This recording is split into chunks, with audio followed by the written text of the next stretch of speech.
Hello there everyone, my name's Matt Tucker and I'm the General Manager of something called Piratahi in Auckland here in New Zealand.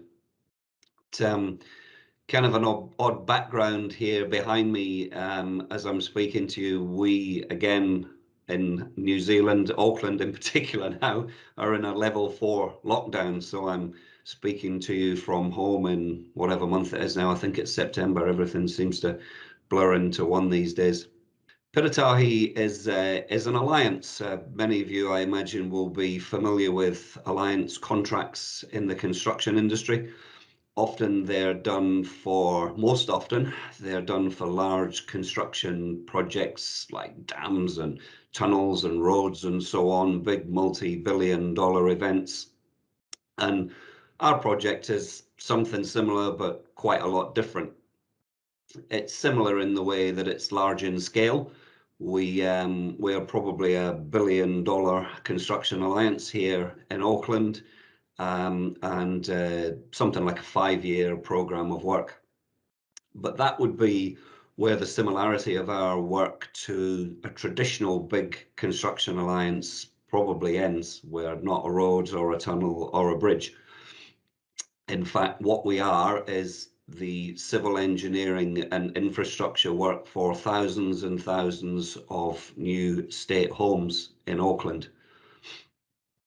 So a bit more on the background to that. We work for Oraka, which in New Zealand here is the state-backed social housing part of the government. Oraka is pretty large by anybody's standards. They own and maintain and rent and look after something like 60,000 homes across New Zealand, and in the Auckland context there would be 20 or 30,000 of those here alone in Auckland. Many of these homes are relatively old now. There having been a big construction push by the government to build state homes in the 1950s, and lots of these homes still date back to then. So back to Piratahi, we don't build homes. What we do is provide what's called builder-ready land. So we're a construction infrastructure alliance who designs, consents, and then builds infrastructure in Auckland. Another complication in this is that it's brownfield reconstruction that we're doing. We're operating in the heart of Auckland in established suburbs such as Mount Roscoe, Mangere and Glen Innes, and removing and replacing infrastructure for thousands and thousands of new homes in a live environment. So that's obviously considerably more complicated than it would be should we be doing that in a greenfield environment. So just to put some simple scale around the size of Piratahi's work here in Auckland, we are providing infrastructure which allows the removal of somewhere between 7,000 and 10,000 state homes which are currently not fit for purpose, and their replacement with between 30 or 40,000 new homes. We do that across 6 large neighbourhoods here in Auckland, existing urban environments, residential environments, and we work in and amongst the whole of the residential environment. The state homes here are not the only homes in an area. There are numerous private dwellings as well, and private residences that we have to work around. Piratahi's work here in Auckland is fairly considerable in terms of square kilometres, which is relatively straightforward for people, including me, to understand. We are working across about 52 square kilometres of Auckland. If any of you can picture New York, or particularly somewhere like Manhattan Island, that's about the size of Manhattan Island that we're doing brownfield urban regeneration to. Certainly the biggest urban regeneration that's ever been done in New Zealand, and I'm struggling to find anywhere around the world where something of this size has been done in this environment before. Piratahi is initially a 5-year program of work. What that looks like commercially is about $1 billion of infrastructure that we will design, consent, and construct over those 5 years. Something like $20–25 million a month of turnover. Right now, we've got 700 or so people working on the program in various locations across Auckland.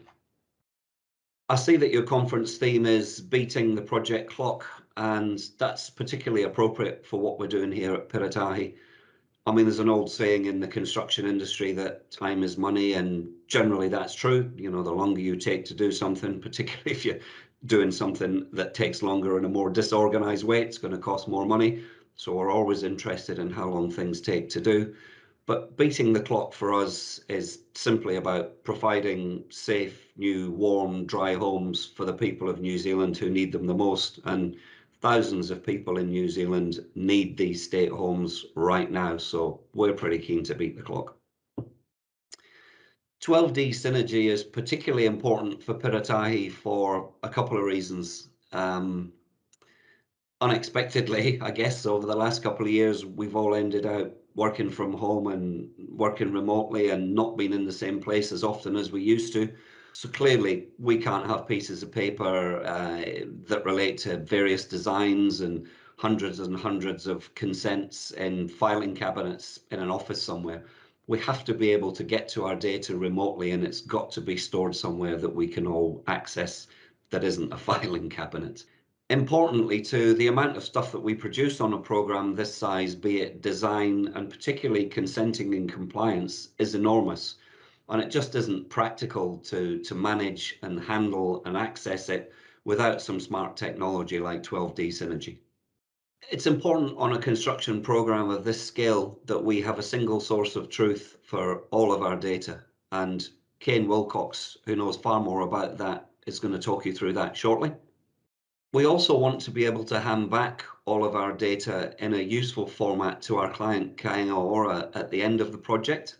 And Ryan will talk to how that's intended to happen as well shortly. Kia ora. I'm Ryan Healy, I'm Survey Manager at the Piratahi Alliance, and following on from Matt's overview of the Alliance, I'll cover just a few points of collaboration that we've used extensively since the Alliance's inception. I won't take up much of your time. So, Matt's explained the scale and the duration of the project and the Alliance structure as a whole from the point of view of a General Manager. Ian will speak about the IT challenges in this type of alliance and the methods we've used with 12D Synergy at the centre to solve those challenges. Kane, who's our engineering discipline lead, will take you through a short presentation of one of our neighbourhoods and look at one of our community redevelopments. So what am I here for? I'm just going to talk here, briefly about how it all comes together between the specialists within the organisation and the general users, between Synergy System and our client deliverable, and just a little bit about how 12D Synergy's really made life easier for us in the last 18 months. Of course, you can get a lot more detail about these in our respective Birds of a Feather presentations. So, all the companies involved, you saw from Matt's slides, the collaboration aspect in particular between Kāinga Ora and Piratahi is critical. So it's a single source of truth, and absence of any network drives, that was our primary data storage medium, or still is. I'm just going to cover really briefly, and it is pretty brief, just about how we visualized our data to the everyday user and how we maintained an official record with our client, and how 12D Synergy fit in the global pandemic. So COVID is still a dirty word in Auckland, where we are still in some form of lockdown. I'm recording this from my spare room. So 12D models outputs come out 12DA and 12D XML, which are excellent collaboration files for engineering design and for survey information. And we made use of that a lot with the ArcGIS platform. So the ArcGIS platform meant that we could put all of our information from 12D model and we could reference back to documents that were held in 12D Synergy. So the two systems worked hand in hand. I'll talk a bit more about that in my Birds of a Feather. internally we developed some systems around this so that the everyday user could see this in a geographical sense, in a GIS environment. So long before Piratahi was formed, in fact long before it was even Kaingora, it was Housing New Zealand and government agency, they already had their own systems in place. And they were already using Aconex extensively for their document transfer. So we had to fit in with that. And I've got to say that 12D Synergy through the issued file transmittals is an excellent tool of maintaining a record at our end of what we did, and it mirrored beautifully at the Aconex end. And then when we received something from Aconex, we were able to file it into Synergy and record it as well with all the appropriate attributes. So we ended up with a really nice audit trail on both sides of the equation. I did say this was going to be short. So global pandemics. You can't really have a conference in 2021 under lockdown as I am without talking about global pandemics. So when New Zealand first went into what we called lockdown level 4, which was the most restrictive form, stay at home, not even allowed to talk to your neighbours type thing, I wasn't really worried too much on the software front. I knew that 12D Synergy was going to be able to do what we needed it to do, and it was going to be able to deal with all of our document control. Some of the other software we were using did take a while to catch up, and but apart from that, the only issues we really had during the pandemic, apart from fearing for our lives from this bug, were just crappy office setups, working at the kitchen table, and poor communication at our houses. Not everybody had ultra-fast broadband. So Synergy really did its part in, as I'm going to demonstrate here in this highly accurate depiction, bringing COVID into perspective for us. So I'll just close off by saying that as you can see that it comes together in quite a few ways. It is at the centre of all the things that we're doing, and I'll cover it a lot more in my Birds of a Feather session. But in the meantime, I'm going to hand you over to Ian, who's going to enthrall you with the wonders of IT. I look forward to seeing you in my Birds of a Feather session. Thank you. Kia ora everyone, I'm Ian Bellington, IT Advisor to the Piratahi Alliance. When the project first kicked off in late 2018, the Alliance decided to use Synergy, but not just for the CAD and drainage teams, but for everyone and for everything. At Piratahi, all teams from construction, design, finance, reception, marketing, all use Synergy to store their documents. As you saw from the introduction, this is a large project. And right from the start, we needed to be able to scale up to the size of the organization that we have today with around 500 Synergy users. That's why I put Synergy in the cloud and used Active Directory domain services, which had not been done before. In this segment, we look at how and why Piratahi put Synergy server into the cloud. And hopefully there's some tips that you can pick up that are useful for your organization, and especially relevant if you work on joint ventures or alliances like ours. I hope this won't be too boring for you. If you want to be super bored or you're interested in the technical details behind this, please tune into my Birds of a Feather session called Nerds of a Feather, hosting 12D Synergy in the cloud. Okay, let's get started. If you have ever used Synergy before, this will look familiar. This is the Synergy client application that lets you find and work on files, but it needs some help from some friends. There's a few servers that tie everything together. The Synergy server is where the project files actually live.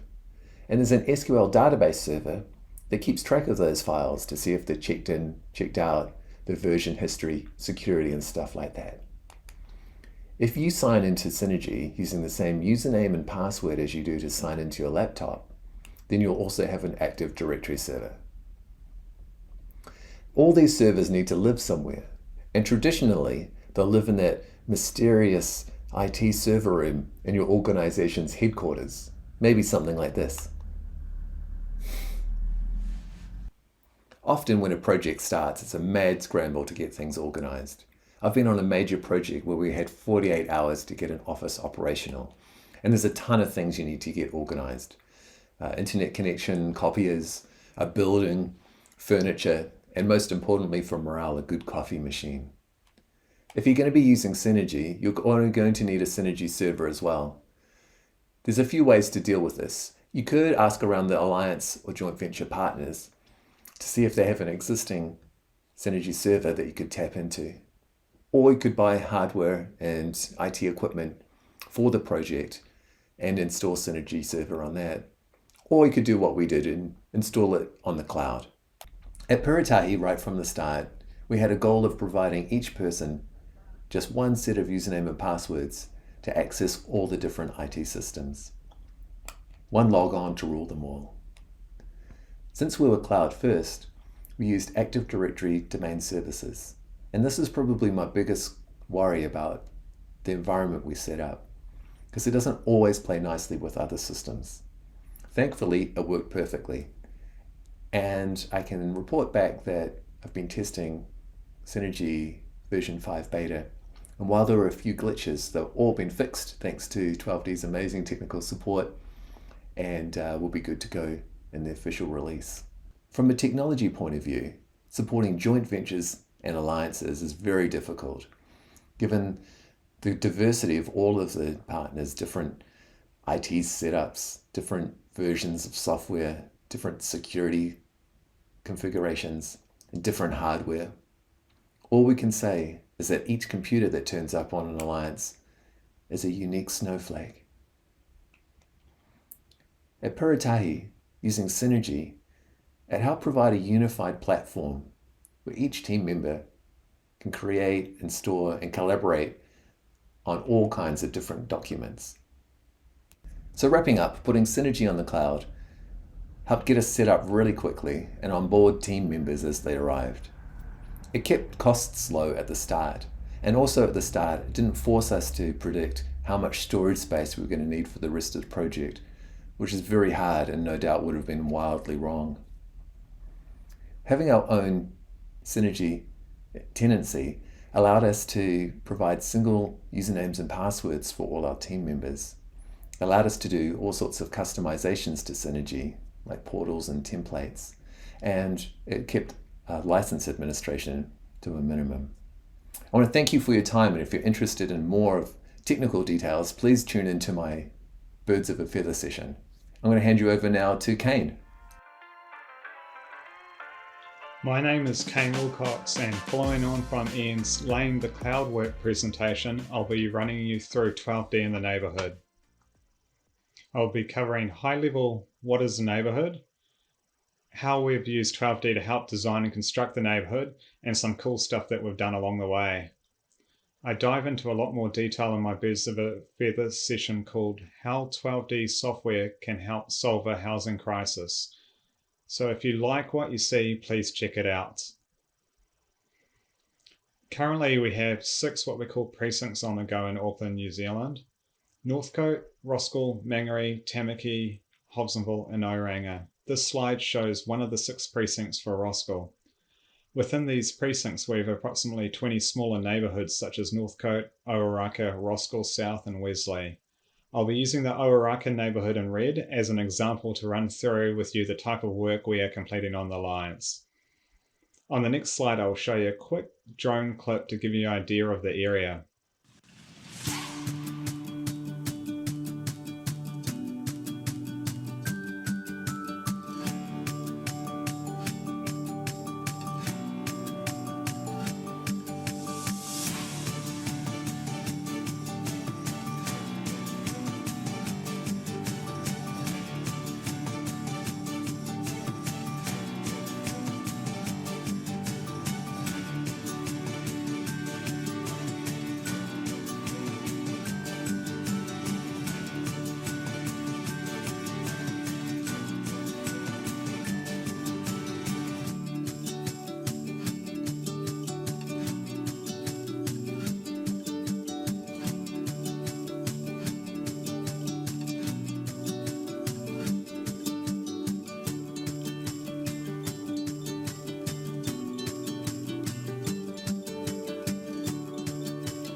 In general, all the neighbourhoods have been left development-wise for one reason or another.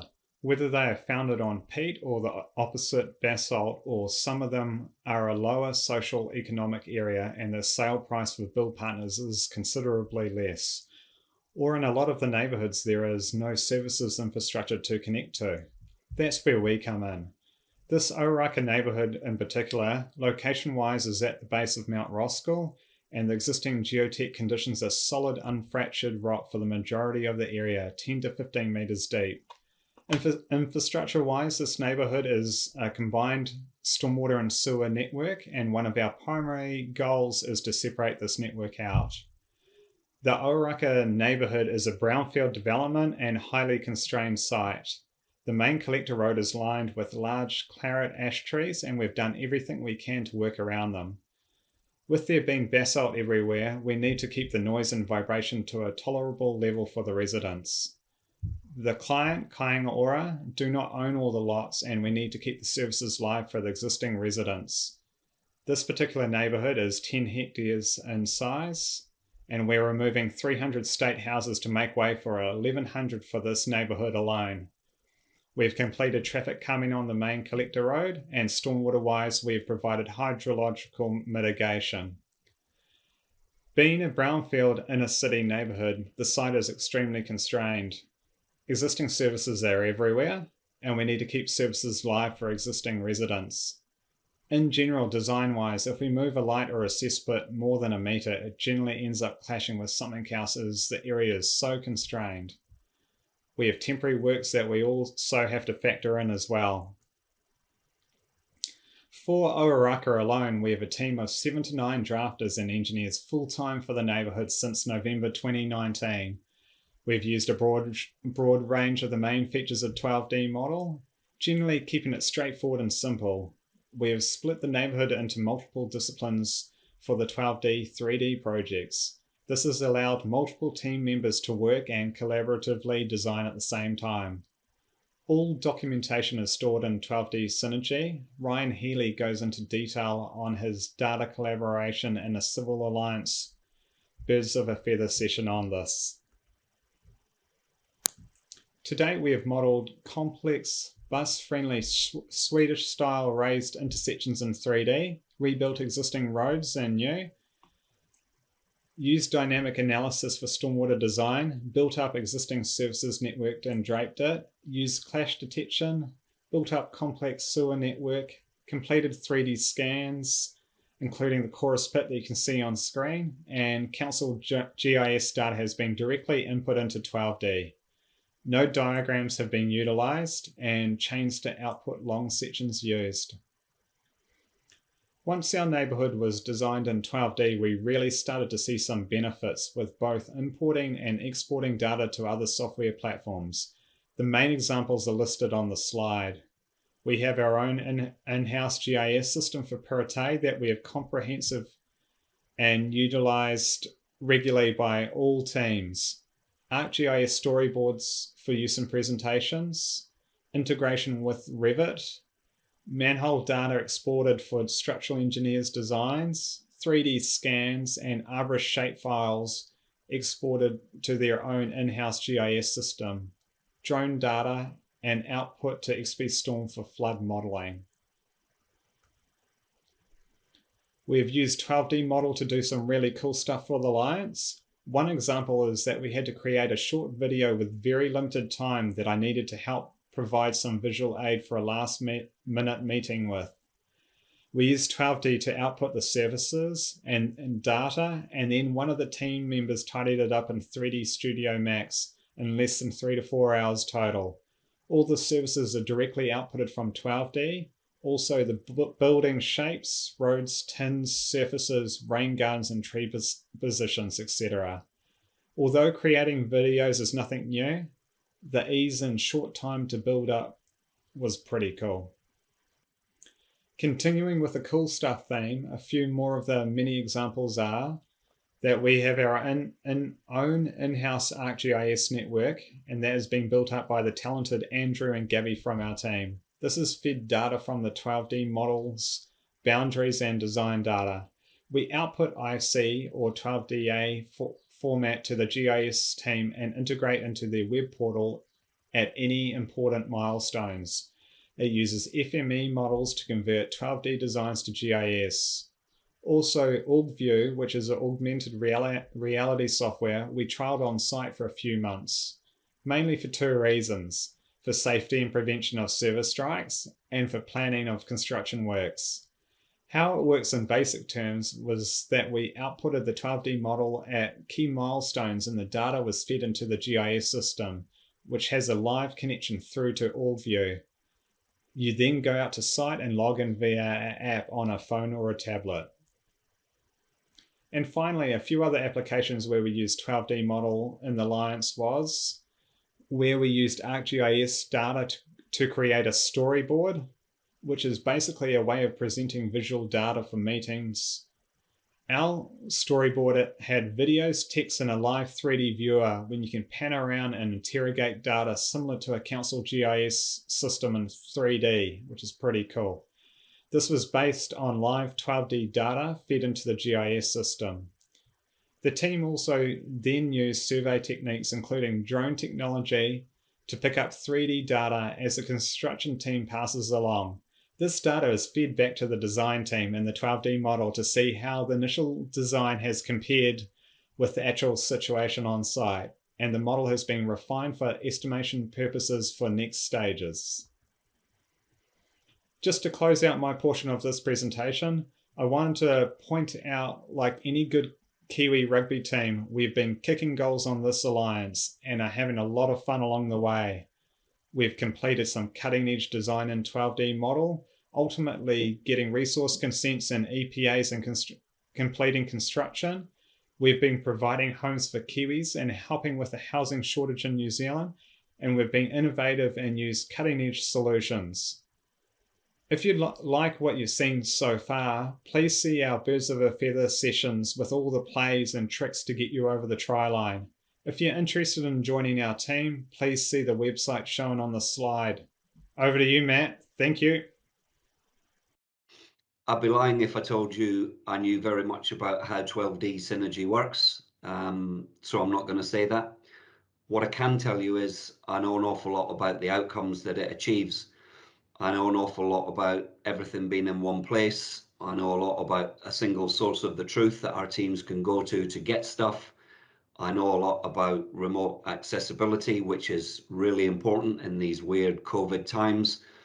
And I know a lot about the legacy that this will leave for our client of a really good, strong, solid database of all of the things that we've done. So not sure what these three smart guys, Ryan, Ian and Kane, do every day, but the outcomes that they produce are really cool. So final goodbye then from Piratahi here in Auckland, and thank you for giving us some time at your conference and listening to what we had to share.